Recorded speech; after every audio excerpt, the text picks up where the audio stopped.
Hello to all my people, and if you're watching live, checking us out on YouTube, or listening on your favorite podcast provider, you are most definitely my people. Welcome to another episode of Botched and Chair Shots. I am your host, a chef by trade and a mark by choice. I am the Will Gray, and joining me tonight from the Diamond Kingdom, he is the Dark Knight, the Wizard King, he is Orin Veidt. Orin, how are you, bro? I'm good. I'm good. Thanks for having me on. I'm super excited, man. I'm really looking forward to this conversation. Right before we started talking, I kind of told you where my head was at and kind of what I'm researching and trying to dive into a little bit more. I do like to start all of these interviews with kind of the same question, though. How did you get into wrestling? Like, where did you start training? How did you break into the business? Uh Man, I started training in Minnesota for a company called the AWF. Originally was supposed to be CZW, but I didn't have the money to move out to Philadelphia. Um, got in with that company. Was fortunate enough to be around guys like Eric Cannon and Arya Davari. They really helped me out, more than I could ever thank them for. They took they took their time to help me out, after the shows and talk to me and really kind of keep me on the right path. Um, and that kind of slowly evolved, and I branched out more and more. Did a couple tours of Canada, and eventually was able to get into IWA-MidSouth, and that's when Deathmatch just kind of took over for me, and I haven't really looked back since. So let's kind of to dive right in there. That was the very next question I had written down. It was simply said IWA Mid South. What was your time like there when you jumped in there, working with Ian and those boys and IWA Mid South? Man, I wish I had some cool like shitting on Ian Rotten story, but I don't. Like he was always so good to me. He always took care of me. If I never had a guaranteed rate when I went there because I knew that he would pay me one way or another what he could afford to pay me. He took great care of me when I had my injury at my first King of the Death. He still paid me for all the rounds I should have gone, and he didn't have to. I mean, we were in the middle of a pandemic, and he always was so great to me. And if I had students or something that needed an opportunity, he said, "Yeah, I'll get them on." Through that, meeting his son and becoming close with him and his family, being the godfather to his child that he's expecting soon. I really was able to find my niche in death matches through IWA because they gave me the opportunity to do it. So recently, 2021, it was the House of Horror King of the Deathmatch final. You and Eric Ryan, man. I've watched this match since you and I scheduled this interview. I've probably watched it 3 times because every time I watch it, I feel like I get it from a different perspective. The first time I watched it, I was just kind of like, holy shit. Like, Yep. wow. And then the second time I watch it, I'm like, okay, I start breaking it down a little bit more. Then the third time, it's like almost like I'm desensitized to it and I'm finally seeing the match for the first time. Yep. What was it like when you and Eric were like, okay, we're going to tear the fucking roof off?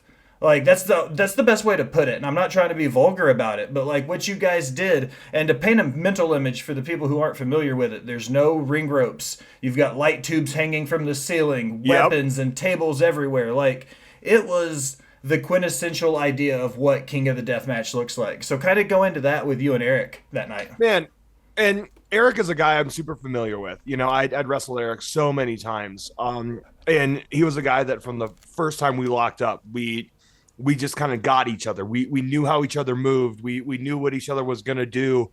Um, and going into this, this was in my mind the biggest match I'd ever had, because King of the Death meant so much to me. And going into the match, we had no like he had been told one thing and I had been told another about who was going to win the tournament. So there was a lot going into that, and I had some of my students there and, kid like Ricky Norin and Damon Spriggle that, I had traveled up and down the road with so many times. And, I was so close with them and they were there for it. And that match, I can do anything with Eric Ryan because I know he's going to take care of me. I know that he's going to trust me, or I can trust him with my body. He trusts me with his, and we're able to go out there in something that is so ridiculous. You can't even walk around because you're getting hit in the face with a light tube that's hanging down from like an Ultimate X style setup, and from the second that first two breaks, there's no pauses. It's just go, go, go, go, go. And it was a smash and dash final at the end of a very, very long, 2 days. And man, it is I don't know if it shows the emotions afterwards. And, Ian Rotten saying that the reason King of the Death is even coming back for another year is because of me and because of my heart and all that, and that meant a lot to me. You can see me crying, and it's still my header on Twitter is me in the ring after that match, because that crowd was so insane. And I was never supposed to be there. I was never supposed to be in that main event. There's so many guys that get into King of the Death once and never get past the first round. Some have been there fucking 8 times and never made the finals. My second year I was in the finals, and I really treated that with a lot of respect, and as like, hey, I trust you to perform at this level that I don't trust a lot of people to perform at. And I thought that was, huge for me and in my career. And yeah, that's a night I'll remember forever. So, as somebody who started, I'll say traditional wrestling, the Yep. best way to put it, who Yep. started in traditional wrestling and then transitioned into death matches. What's the mental prep like for you between the two styles of matches? If there is a difference at all for you. For me, it's the same. Yeah, I treat it the same as a traditional match, because I was so, I was trained so well with traditional wrestling that going into death matches, it was no different. And I think that's where you see there's a big disconnect in deathmatch wrestling with the people that do it just to do it, because they might not be very skilled at traditional wrestling, and they're just trying to keep their career alive by doing the easiest route possible. And then you see, the Eric Ryans, the Alex Colognes, even the Schlacks of the world that really treat it with psychology and treat it the same way you treat a traditional wrestling match, in the fact that it's got to have the same story. We just have different tools to create that story. And I think it allows us to create with a brush that, traditional wrestling doesn't always allow you to create with. They come with different challenges, and the nerves I get going out for a death match honestly are the same before a traditional match. I feel confident in my skills before going out there, but you always have the nerves no matter what. And I remember asking John Wayne Murdoch at the first Insane 8 I did. I said, "Hey, like, when does the that fear and that nerves ever go away? Like before these?" He's like, "They don't." And he told me, he's like, "And if they ever do, it's time to get out. It's that's when I know it's time to move on and do something different." So in a deathmatch style match, a lot of the guys say calling spots in the ring or walking and talking. Do you guys do a lot of walking and talking in your matches, or do you plan specific spots for safety? Like some of the stuff you guys do seem like I don't want to expose it. I'm not trying to pull the curtain all the way back here, but you kind of understand what I'm looking for, I think. Yeah, I think for me, I love building it in a way that we have those moments. We have the moments where these things could happen and should happen, because some stuff is so intricate that if you tried to do it without planning it, somebody would get severely hurt.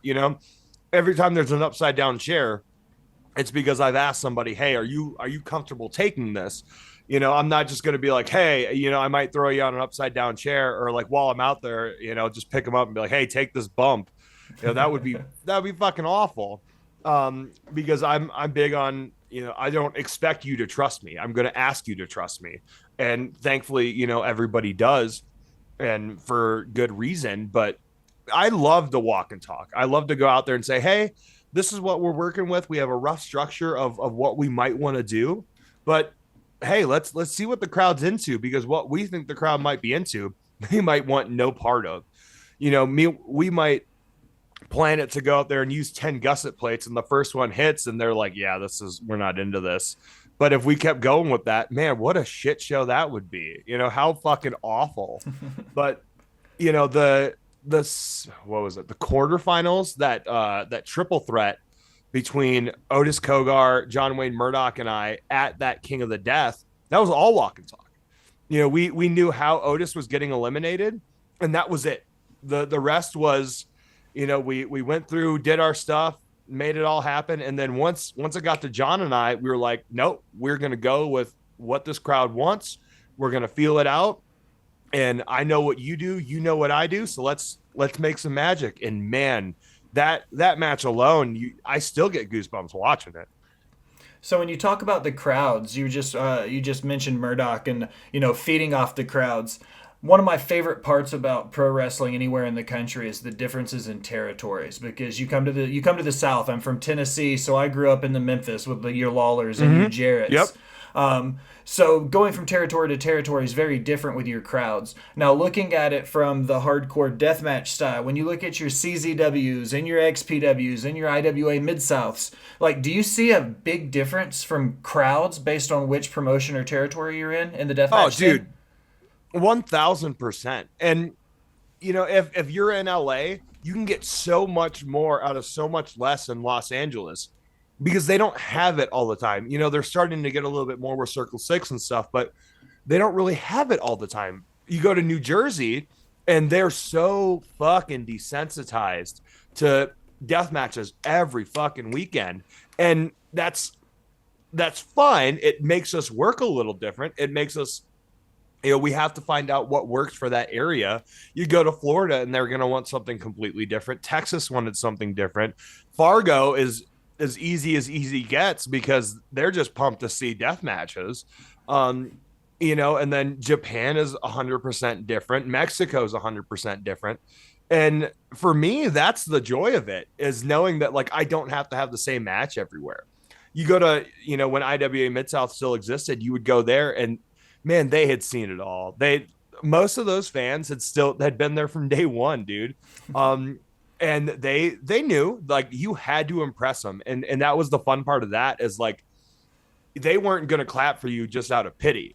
You had to do something really good to make them like you. Like, man, I went out there so many times and they gave no shits when I did traditional wrestling there. And then, I do death matches, and then they were behind it. So then I could go do traditional wrestling and they could get behind me. But man, was that like pulling teeth. And I think a big part of that was just traveling for traditional wrestling made it fun. And like, I was prepared for that. There's so many people that never leave that like New Jersey area. So they go to LA and they think, oh yeah, we're going to do this way. And then they wonder why it doesn't work. It's because it's a different territory. It's a different crowd that wants a different thing. And it's awesome. I love it. So is a lot of the same flow and the stories and the booking and everything that goes into it, is it still the same, like babyface versus a heel? Like, is all of that still contingent and consistent across the board for you guys? Man, I think it's rare. And I mean, a little bit less rare, with the emergence of 440 over the last 2 years, and, a concerted effort from guys like RSP and Eric Ryan to really go out there and become heels. But it's not so much the case in death matches. I feel like it's a lot of, just tough guy versus tough guy, and less of good versus bad. And I think when you really lean into those moments of good versus bad is when you get the best moments, is when you really get, those good stories. And that was like my match with Cole Radrick, a year ago for GCW. I leaned into being the bad guy, even though I went out there thinking I was going to be the baby face. But I heard how they reacted to him, and I said, okay, easy peasy. I can be a heel, no problem. And that's what that match needed. Had I gone out there with an ego and been like, well, I'm the fucking baby face, man, what a bad match that would have been. And it would have done nothing for him. And it would have done a disservice. So I think there needs to be more of it, and there isn't all the time. This is a kind of an oddball question, but maybe not so much. XPW, early 2000s, everybody who's more than a casual wrestling fan has seen Dark Side of the Ring and the Rob Black stuff and everything that went into it. XPW in 2020, 21, 22, very different from the original brand. What is XPW like now? You did some work for him in 2022. Man, great.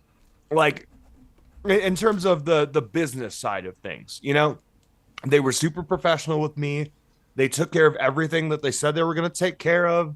The locker room was huge. You had room.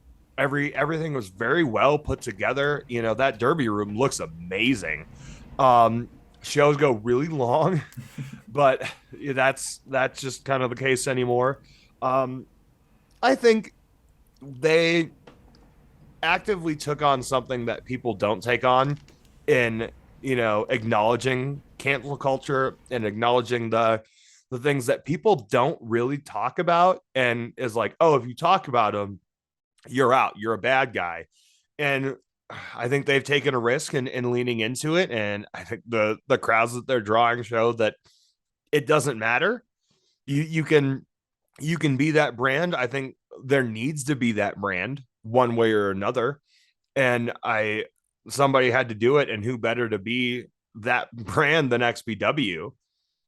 And they've been a great bonus, and it's instigated a lot of competition, like healthy competition, in terms of, hey, we have to up our game because now there's somebody else, like, and they're back, and they already have an established name. It's not some new company trying to do their best. It's like, hey, this is already a name.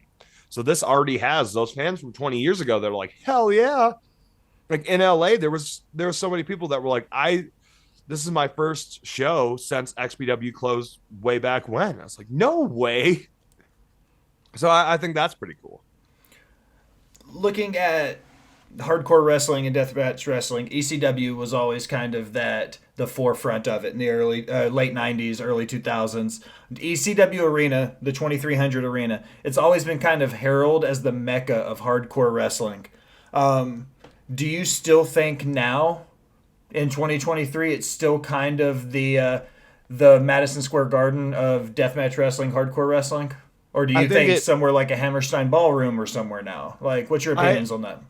I think it was, obviously. I think there's still that yearning for it to be in a lot of our hearts, and a lot of our nostalgia makes us want to love that. But I think a lot more, it's really weird intimate venues. It's really weird close up. Like, man, the anytime there's a show at La Pica in Milwaukee, it is the most ghetto ass, sketchy. You're crammed in there like sardines in a can, and sardines even have a little bit more space than you do in there. But it is the coolest experience you'll have. And anybody that's wrestled there in front of a packed crowd will tell you that. And then, honestly, even the building in Chicago that was that I broke out in, it's become pretty iconic, and it's become like, hey, we know that building, and we know that building is for deathmatch wrestling. The Bloodshed, when that was being run before it was sold, I think that was starting to get that same thing. The Game Changer Worlds, when that still existed, they had that special something, that you saw it and you instantly, your mind went death matches. Your mind thought of those different moments that happened in those buildings. But I think all of us still have that little kid in us that are like, oh, that's the ECW arena. That's what I grew up watching. So yes and no. I was curious about that. I've always wondered because it's always people always say it, like when people talk about wrestling on the East Coast, like the 2300 is always one of the first ones they talk about. Yep. So we talked about Eric Ryan. Let's talk about AJ Gray. When you went to GCW, you had a chance to lace up with him when he was the Extreme Champ. GCW is kind of putting a big light on deathmatch wrestling and that stuff right now because they're at the top with the fight. They've got the deal with Fight and everything with all their big shows. Nick Gage was on AEW. What was it like to lace up with AJ Gray? Man, that whole show was super fun because we were in Wyoming, and I had a lot of, my local promotion. I had all the refs out there for that. Like the kid that ref my match, I had seen from, go from a little kid in the business to all of a sudden I was like, hey, you want to make your reffing debut? I know you've trained more than enough. You want to do it? And he's like, can I? And so, that was a super cool moment. My what is now ex-wife, but my wife at the time was there. my buddy who was my manager in wrestling, he came out for that with his daughter, and we made the trip up to Wyoming together. It was really just an awesome moment, and that match was great. It was really, really fun, and especially for that crowd, we didn't have to do a whole lot, but it was hard hitting. It was good. It was really good, and I would like to do it again at some point. Where we can go a little harder, because in Wyoming we didn't really have a chance because we were in a horse stable, so we aren't going to throw thumbtacks and glass everywhere, for the horses that needed to use that the next day. So deathmatch wrestling very much still has this outlaw feel to it. Especially, we talked about it. It's very loud. It's very in your face, especially with the crowds. What's it like in the locker room? Man, it is way cooler in a deathmatch locker room than it is in in a traditional wrestling locker room. And I've been sober forever, but it's something where the locker room's just laid back. It's fun. Guys are drinking. Guys are but it's all like we know that that's how it's going to be. It's going and seeing all your friends and buddies. There's no egos. There's no in whatever wherever it is. It's not there at the time. While I've been to traditional locker rooms, and it's like pulling teeth, and you're one guy's in that side of the locker room while another's in another because they can't get along. No, like we deal with enough bullshit out in the ring, putting our lives on the line, that there's no bullshit in the locker room because we just don't have time for it. Or at least to outwardly express it and make it, make it known. If we do, we'll deal with that after the show. One final question before we get ready to go, and this is purely out of my pure curiosity. Wrestle Rave. Like, what was that show like? In my brain, when I was looking it up and doing some research into it, just out of curiosity for the guys and gals working that show, because it looked like a hell of a party. Man, it was a blast. The whole day was an experience. They were young and trying to figure everything out, and that's basically what they were doing. I got to meet a bunch of cool people. Got to wrestle Aaron Mercer, which was definitely on my list and on his list. So we got to mark a lot of stuff off. But man, I haven't been back to that building since. But holy crap, is that building awful? Like I've seen some pretty big cockroaches in my time, but none bigger than that live at the Houston Premier Arena. That is is a special treat.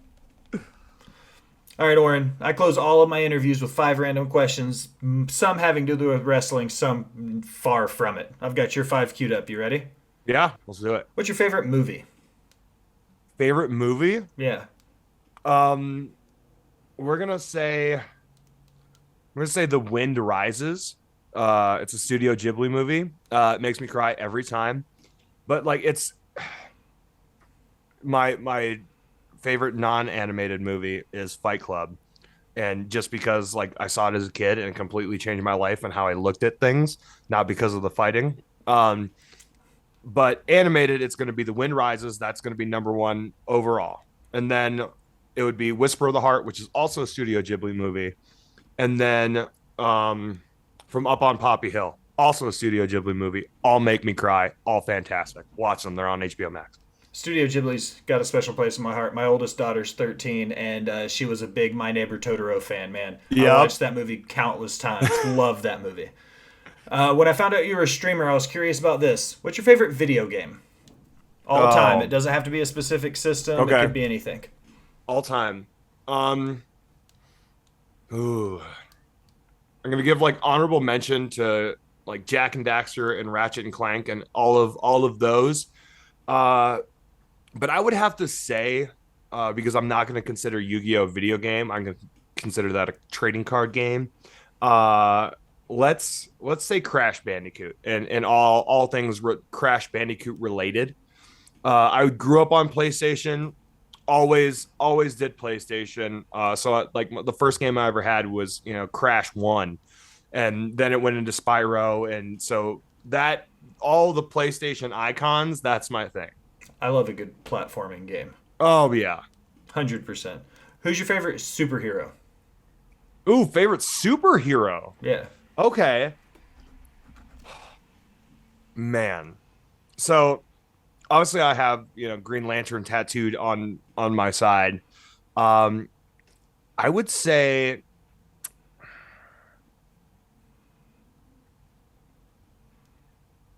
John Constantine. Wow. Um, That's a John, pick. yeah, Yeah, it is. Wow. because he is a superhero. He leads Justice League Dark.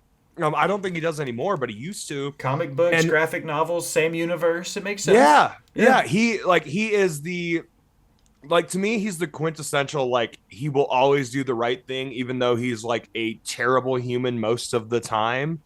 And like I it's just so relatable and that like people hate him but they know that they can count on him and he always pulls it off.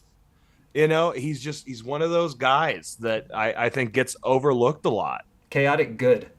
You Yes. know? Oh yeah. Oh Like, yeah. I use that a lot when I think about people like that. They're good, bad, good guys. Oh yeah. You know? Yep. If you're eating french fries, ketchup's not an option. What are you using? Oh, barbecue sauce. Easy. Barbie? Yeah? Barbecue sauce. Yep. Barbecue sauce or honey mustard. But barbecue sauce is the go-to. Who is a guilty pleasure musical artist? Somebody that you're really not supposed to like, but you kind of do. Dude, I've got two for you. Um, James Blunt, number one. I fucking love James Blunt. Everything about like there is not a single song that man has released that I could not listen to on repeat all day long. I love James Blunt. Number two, Michael Bublé. Let me tell you, Michael Bublé is the voice, the presentation. That is my favorite concert I've ever seen is Michael Bublé. And I think I was fangirling more than the basic white girls, that were there because that's like they're supposed to love Michael Bublé and because it's pretty given. But no, I was losing my collective shit watching him perform live. It was like a dream come true. It's terrible. I want to change the name of this episode to Will and Orin present Death Matches and Michael Bublé. Yes, please do. That's what I'm going to call this episode now. Please do. All right, Orin, this is my favorite part of the episode, man. I don't have to say anything. I just sit here. You plug your stuff. Tell everybody what you've got coming up in the next little bit, where your socials are, your streaming stuff, whatever you want to put over. Okay. Social media, everything's at Orin Veidt, except for Twitch. That's Orin Veidt 18. If you go on Twitter, you're gonna see all of my hot takes on sports. Really nothing wrestling related, because wrestling is usually in like the background for me. So if you like hot sports takes and a lot of Houston Astros, that's what my Twitter's for. My Instagram is a lot of fitness and that's where I put most of my wrestling stuff is on Instagram. TikTok is a little bit of everything. You get to see my cats, you get to see my personal life, you get to see Yu-Gi-Oh, all the fun bits and baubles. Coming up wrestling wise, I will be doing all of the Ultraviolet Underground stuff for CZW. I'm really excited to have them announce the first match on the first show. Because I can't believe I agreed to do it. I can't believe it was something I always said I'll never do, but I said for the right person at the right place I would do it, and they hit all of them. So that'll be fun to see. I've got Sean Henderson Presents in late February, so I'll be doing that against Dylan McKay. So you get to see me do some traditional wrestling. Go back to my flippy boy roots, maybe hit a 450 or 5. And that's really the main stuff. I've got a new state coming up with some traditional wrestling up in Washington State. So that one will be super fun for Northwest Pro. Yeah, little bit of everything here and there. Excellent, man. I appreciate it, Orin. Hell of a conversation. I was really excited when we first started it, and we just kind of went with it. When I look down at the clock and I see that we've already hit the marker, I'm like, those are good, easy conversations, man. Oh yeah, you get all the questions were easy to do. Nothing was was bad. I've had some really bad interviews and I've been on some really bad podcasts, and this was not one of them. Man, I appreciate that. But I appreciate you stopping by and chatting about some wrestling, man. Yeah, thanks for having me. Excellent, man. For the Orin Veidt, I'm the Will Gray. Thanks for stopping by and listening, my people.